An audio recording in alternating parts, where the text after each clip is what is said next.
my bookworms, welcome back to my channel. My name is Sydney, and today's video is the second installment of Blank Made Me Do It, which is where I read my favorite booktubers' favorite books.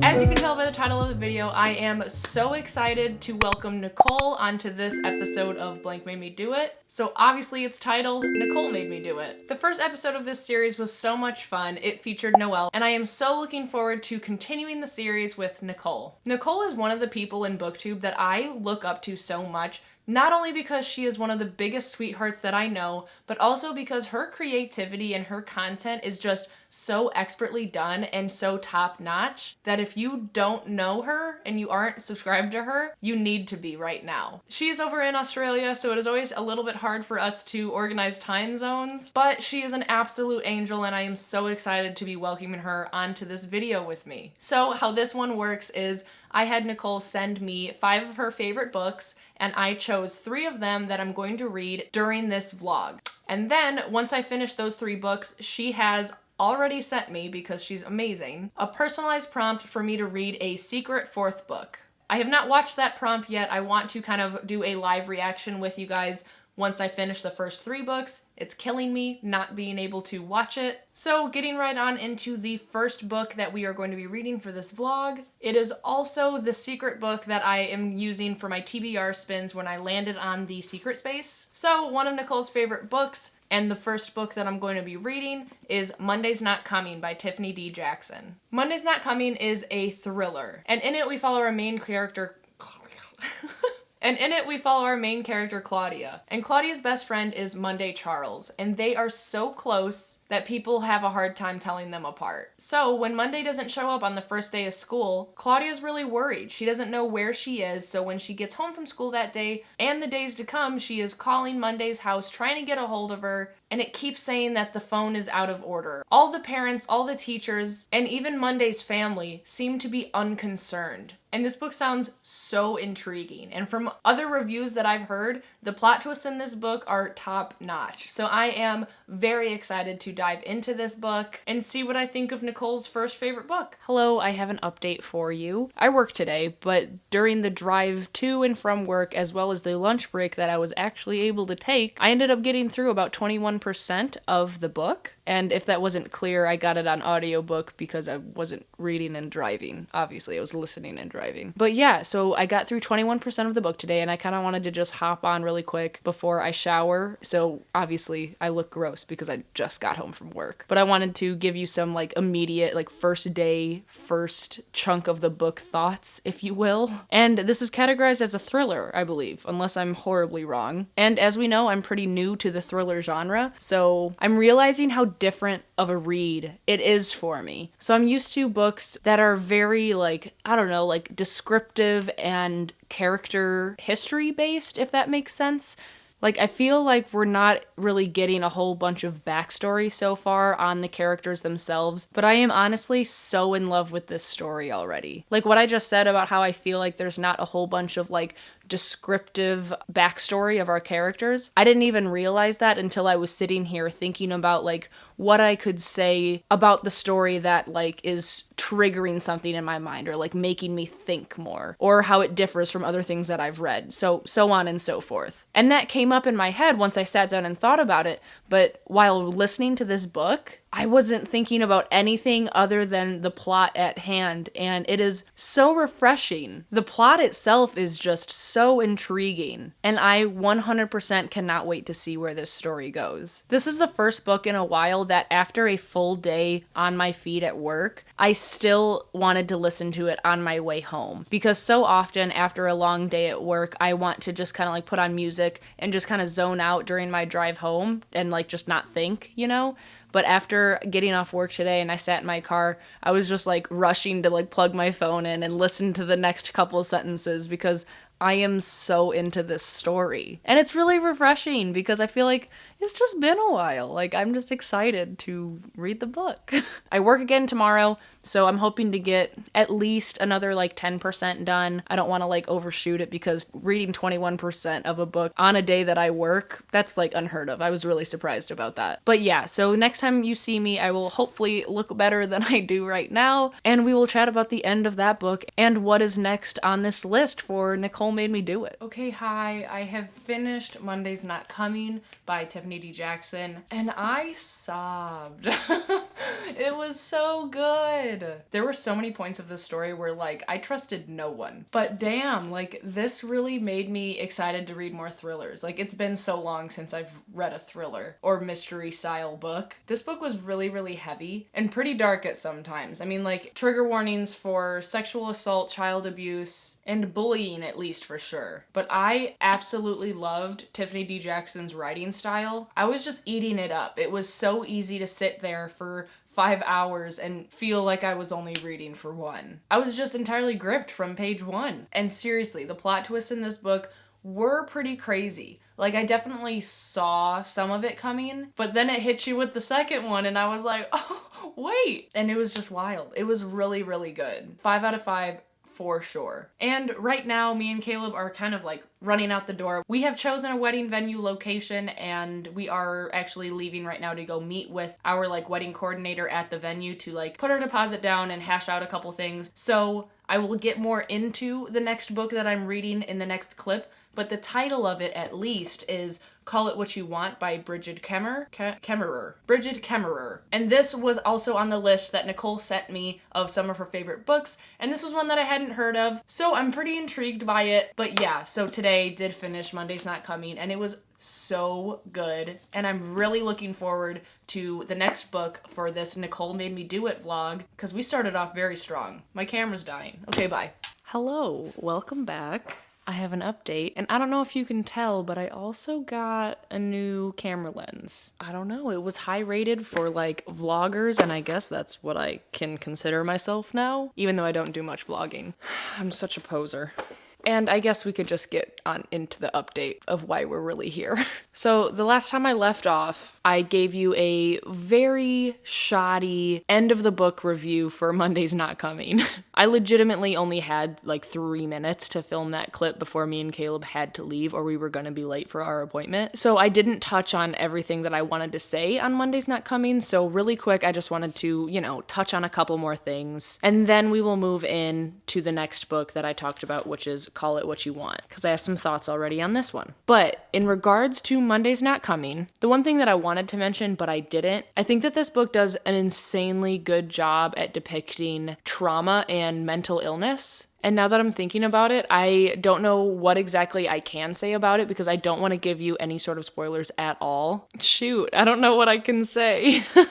Man, I was so ready to come back on in front of the camera and just like start talking about like this like fixed update for Monday's Not Coming, but now I legitimately don't know how to say it without spoiling anything.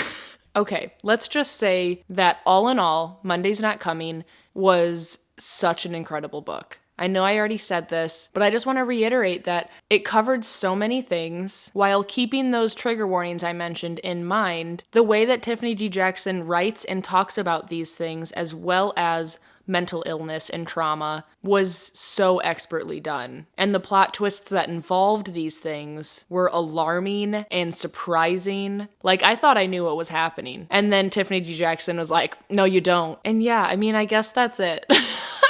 I thought that this update was gonna be like a little bit more like profound, but I guess it's not. So now we could just move on into the next book.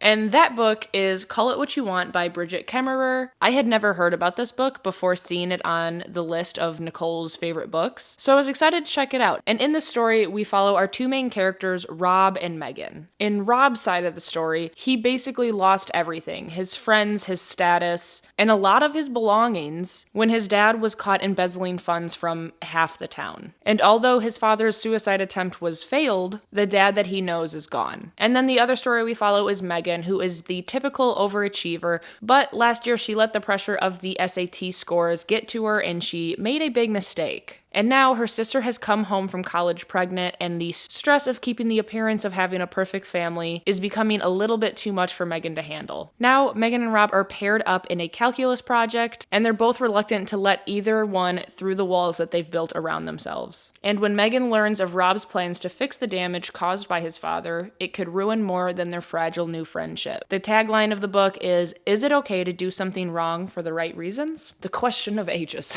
And since the last time I updated you, I'm already like over halfway done.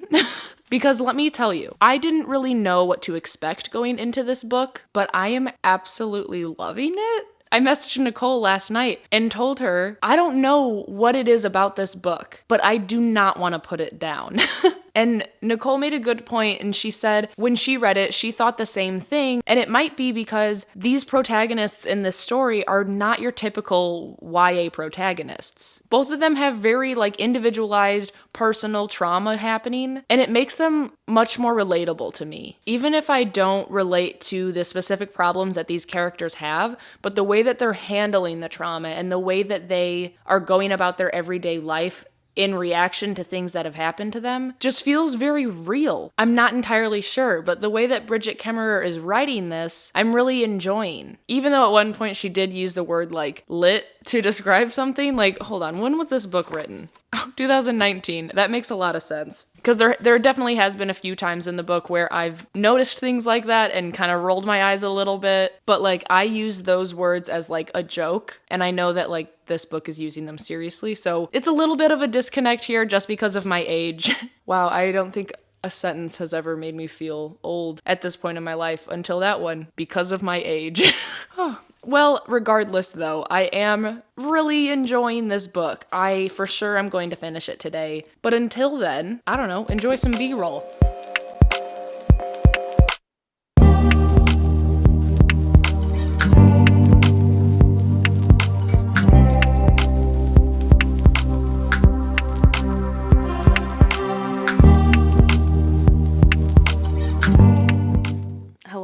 It is the next day. Do not be fooled since I'm wearing the same sweater. I was literally about to work out and then I realized that I should probably update you on Call It What You Want before I get all sweaty. So I ended up finishing the book last night, and as you could see in the last B-roll clips, I did tear up. This book, I don't know what it is about it, but I really liked it. I feel like it's really different from any other YA contemporary book that I've read in the sense of the problems that our main characters faced. Rob in particular was just different and very real. And I think that I can appreciate this book on a deeper level because on Rob's side, and this isn't a spoiler because it says on the back that Rob's father had an attempted suicide that failed. And I work on a neuro ICU, and we have a lot of patients that have gunshot wounds to the head because of either assaults or suicide attempts. And the way that Rob's father is portrayed in the book and talked about is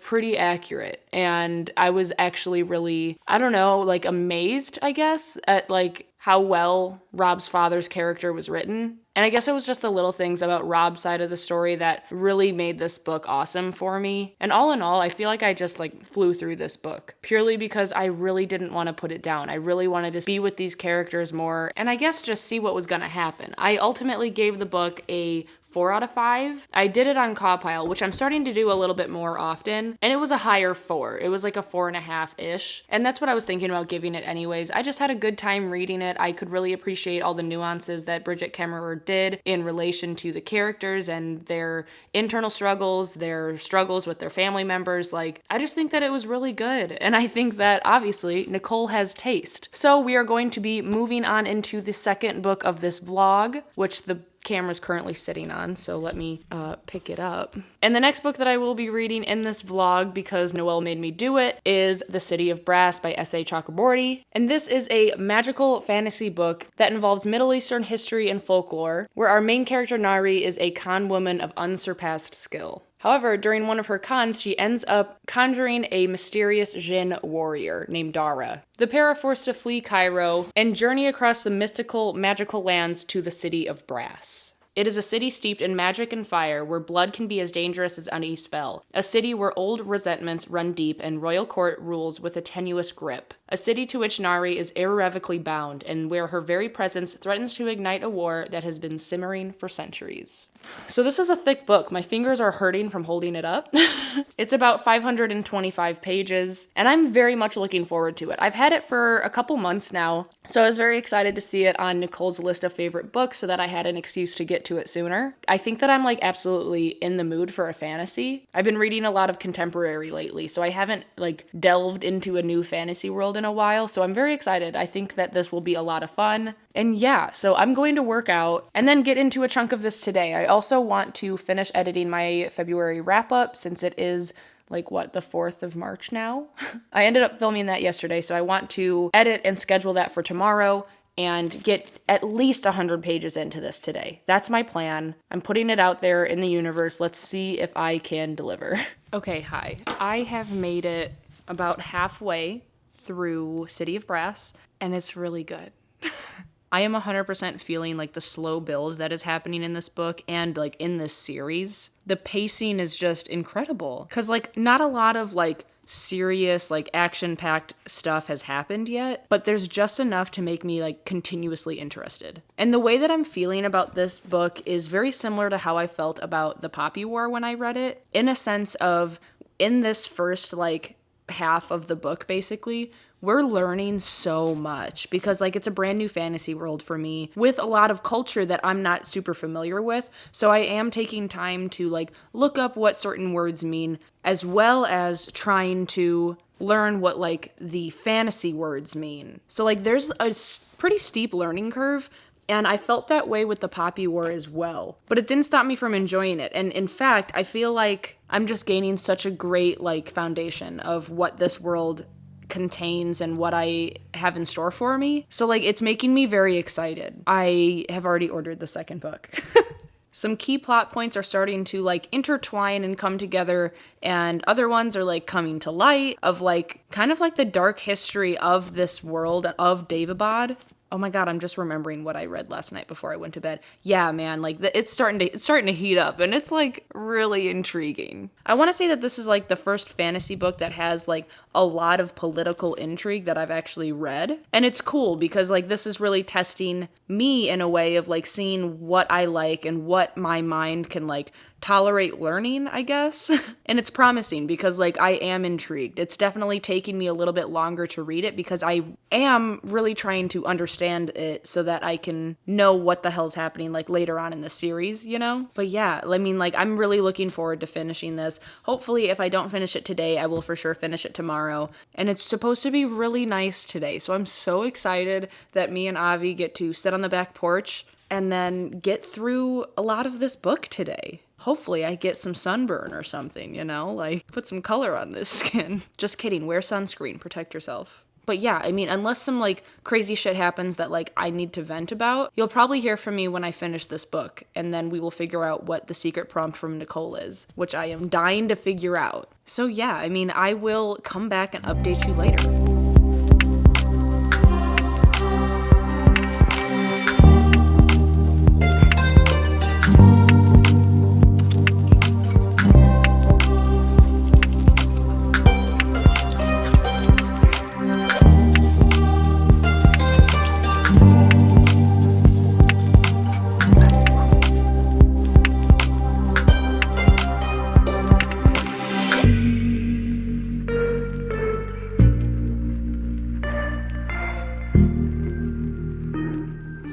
I just found out that there is a glossary at the end of the book.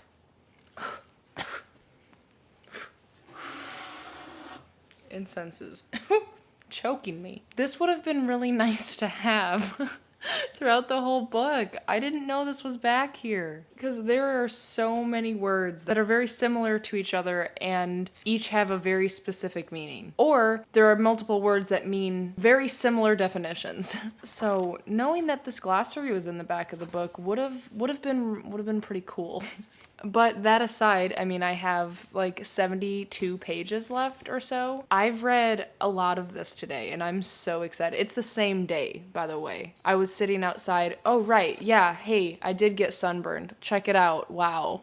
Use sunscreen, I said. I put sunscreen on all my tattoos. That's about it. But yeah, I mean, I am still absolutely loving this. Nothing really has changed. I don't have any other like ground moving thoughts. I really love all of our characters. I don't think I said that before. I am so excited to continue this series, like, and see like the character arcs. I feel like if I love this book as much as I do right now, when I have only seen like literally the surface level of the magic system and the political system, I cannot wait to see like the other layers and intricacies of those systems. I feel like this series is gonna get like super wild and I can't wait to read about it. I will finish this today, and then tomorrow I'm going to get my hair done, which I'm really excited about, and then we will figure out what the last book of this vlog is. This update wasn't planned. I was just trying to get some B-roll and found out that there was a glossary, and now I've just gone off on a tangent. So I'm gonna get back to it, and I will catch up with you probably tomorrow, I don't know, whenever I finish this book and have time to watch and figure out what the next book is. Okay, bye. I was just outside editing my Illumicrate unboxing, and my hands are frozen now. Oh, there's Juno, and there's Avi. The whole gang's here. So, hey, I ended up finishing City of Brass last night at like, I don't know, 10:30 or something. And wow, 5 stars. What a rude way to end a book. I really just want to pick up Kingdom of Copper.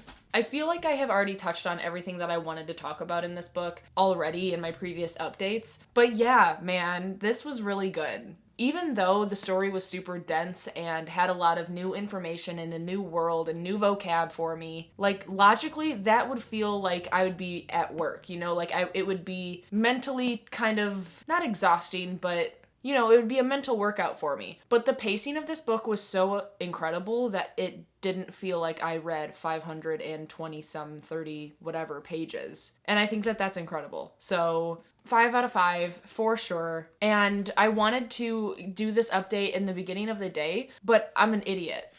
So remember how I said that Nicole had already sent me the prompt for my final book, like, I don't know, a week ago? Well, she sent it on the WeTransfer website, and I didn't know that those links expire. So I sat down to film this update this morning so that I can then film like the reaction to her prompt and pick a new book. Well, I went to go download the prompt and it was gone. And I messaged Nicole, but she lives in Australia, and at the time that I was messaging her, it was almost 1 a.m. for her. So I had to wait until obviously she woke up to actually like try to bother her about sending it again to me. So now it is about 5 p.m. and I have the video from Nicole. God bless. Okay, so let us screen record and see what this prompt is. Oh my God, look at her. She's an angel. All right. I'm nervous. She said, good luck in all caps. Hey Sydney, I hope the reading vlog is going well. First of all, thank you so much for asking me to be part of this and give you book recommendations and now a prompt. I hope you're ready for this prompt. So my prompt for you is you have to get one of your favorite books, any book that you consider a favorite, and see what author has blurbed it. Whatever author has blurbed it, I want you to read their book. It doesn't matter how many books you choose out and get a selection from, just so long as in the end you find something that you want to read. So just to explain, in case there's any confusion about my prompt, I have Gideon the Ninth here, and on the back I have blurbs from Yoon-Ha Lee, V.E. Schwab, Kirsten White, so any of those authors' books can be read. So I hope this works. I hope you're successful in finding a book that you're interested in reading. Best of luck. I can't wait to see how it turns out. Oh my God, that is such a good idea. I haven't heard that idea for a prompt like ever. So let me figure some stuff out. 1 second. This is a lot harder than I thought it was gonna be. It's legitimately been an hour and I still don't really know what I want to read. I was like, oh, how hard could it be? Pretty hard. Okay, so this is what I'm gonna do. One of my favorite books is Year of the Witching by Alexis Henderson. I think it was absolutely fantastic. I had a great time reading it. The atmosphere was just absolutely on point. And there are a lot of people on the back who blurbed this book, including Shauna McGuire, S.A. Chocobordi. So I mean, like, I could choose Kingdom of Copper, technically. But here's the thing. I have no idea how long this vlog already is. So even though part of me really does want to continue City of Brass and read Kingdom of Copper, I have other books that I know that I need to get to this month. So the smart thing for me to do is choose Shauna McGuire so that I could read Down Among the Sticks and Bones because it's this short. Does it hurt my heart a little bit? Maybe a little. But like, this really does sound like something I want to read right now. Like, definitely just something a little dark, a little bit fantasy. So like, I'm not mad about it, but like, honestly, I'm not kidding you. I spent at least 40 minutes sitting here looking at my favorite books and trying to see who blurbed them. Half of them aren't even blurbed. So I'm going to be kind to myself because I do want to read the books that are on my TBR from my Spin the Bottle game. And even though there are bigger books like Kingdom of Copper or even A Sky Beyond the Storm was another option, I'm going to choose a smaller one so that I can actually get to the other big books that are on my other TBR. So that being said, the first author that was blurbed on the top was Shauna McGuire. So that's the author I'm choosing. Therefore, I'm choosing Down Among the Sticks and Bones. This book is part of the Wayward Children series by Shauna McGuire, and in the series there are children who are finding these doorways, or passageways per se, to other worlds. Worlds that when they go into them, they feel most at home. They feel like they belong there. However, sometimes these children get kicked out of their perfect worlds, and their parents don't really know what to do with them anymore, so their parents have sent them to Eleanor West's Home for Wayward Children. And each of the books in the series are standalones, they don't really go together, but they each tell a different story about a different child or set of children. And now that I'm talking about it, I really am excited, because I really did love the first one, Every Heart a Doorway. I did give it 4 out of 5 stars, and this one just looks like super moody. I'm actually like really in love with this cover. Every Heart a Doorway was one of the first books that I read here on my channel, so this is kind of almost nostalgic, and I'm just really here for it. I'm just really excited now. And in this edition of the Wayward Children series, we follow twin sisters Jack and Jill, who were 17 when they found their way home and were then packed off to Eleanor West's Home for Wayward Children. And this is the story of what happened first. Jacqueline, or Jack, was her mother's perfect daughter, polite and quiet, always dressed as a princess. Even though her mom was sometimes strict, it's because crafting the perfect daughter takes discipline. Then there's Jillian, who was her father's perfect daughter, adventurous, thrill-seeking, and a bit of a tomboy. He really would have preferred a son, but you work with what you've got. They were 5 when they learned that grown-ups can't be trusted. They were 12 when they walked down the impossible staircase and discovered that the pretense of love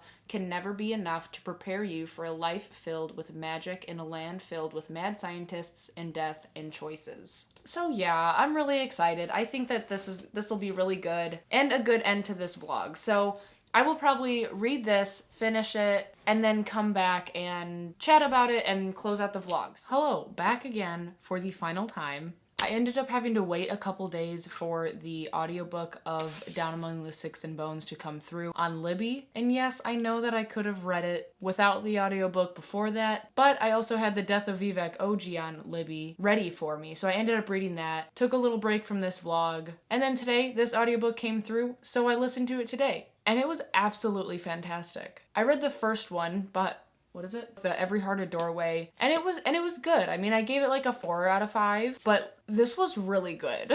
I really enjoyed how in this book we actually got to see like what the main character's perfect world or like home is like and what they went through in that world. Whereas Every Heart a Doorway really focused on Eleanor West's home for wayward children instead of the world himself like we do in Down Among the Sticks and Bones. So even though I really did enjoy learning about the home in Every Heart a Doorway, and I do kind of wish that we saw a little bit of the home for wayward children in this story, but like it's assumed, well, I can't say that, I guess. It's a spoiler, isn't it? And more on this story, I really admire Seanan McGuire's writing, because even though this book was only like, 187 pages, it felt like every single word was so intentional and used to its maximum ability, I guess. Like, there was no wasted space in this book. It felt like I read like a 300-page book with how much like backstory, intrigue, action, and character development that we got. Like, this was just a really, really good story and written so well. So yeah, even though it took, I'm not kidding you, a literal hour to determine that I was reading this book for the last book for this vlog, it was so worth it because I am so glad that I read this. I've been putting off this series for no good reason, and I just shouldn't. Like, I had such a great time today reading this book. I'm giving it a 5 out of 5. Like, what more do you want from me? That's it. So, okay, let's just do a quick little wrap up of everything that happened in this vlog, yeah? The first book we read was Monday's Not Coming, which I gave 5 out of 5. The second book was Call It What You Want, which I also gave 5 out of 5. Oh my god, this is crazy. Then I read City of Brass, which I gave 5 out of 5. Then I read Down Among the Sticks and Bones, which I also gave 5 out of 5.